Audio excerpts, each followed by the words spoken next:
靜默主前，走進你自己嘅內心深處，找尋屬於你嘅寶藏。睇下呢啲嘅寶藏，再估量下呢一啲嘅資源，佢哋係取之不盡、用之不竭嘅，呢一切都係你所擁有嘅。你能夠睇，能夠思考，能夠聽，能夠感覺，能夠品嚐，能夠聞，能夠選擇，能夠走動，能夠分辨。分辨係一種能力，放下你曾經所擁有過而如今已經唔再適合你嘅，並且睇清楚乜嘢先至係最適合嘅。而家就同自己講，我係有能力嘅，我可以做得到。通過自己嘅腳踏實地，嚟自上主嘅活力，以及同人哋嘅接觸，我滿有力量，我係有能力嘅。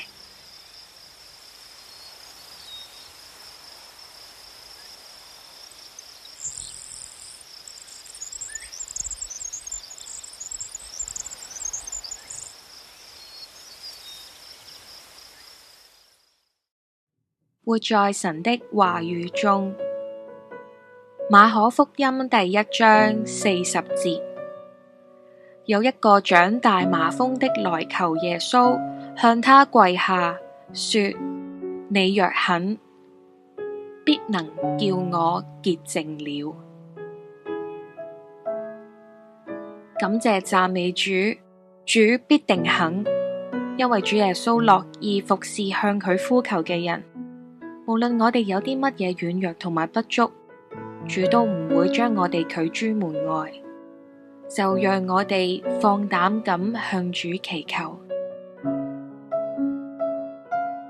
讓我哋喺信心裏面祈禱，求主耶穌賜俾我哋有勇氣嚟到你跟前，承認我哋嘅需要、軟弱同埋罪。昔日嗰一位長大麻風嘅病人，好勇敢咁跪喺主耶穌你面前，求你醫治同埋幫助。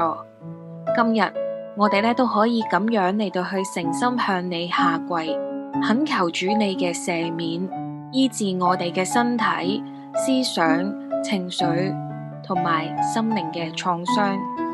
因為你愛世人，你深知我哋嘅軟弱同埋無助，你唔會拒絕我哋，你必服侍我哋，必回應我哋嘅所求。禱告乃係奉我主耶穌基督嘅名而求，阿門。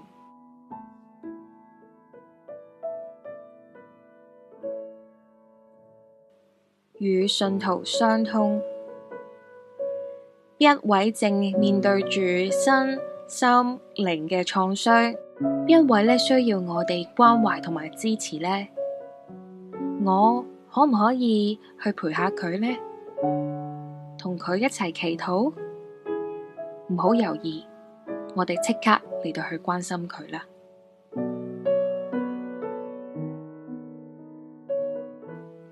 向世人作見證，為一位心靈受傷嘅未信者祈禱，俾佢一個問候嘅短信，或者可以令到佢嘅心靈重新振作。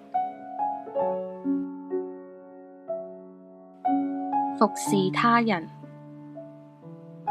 我又可以為邊一位送上一杯涼水、一句問候、一句祝福呢？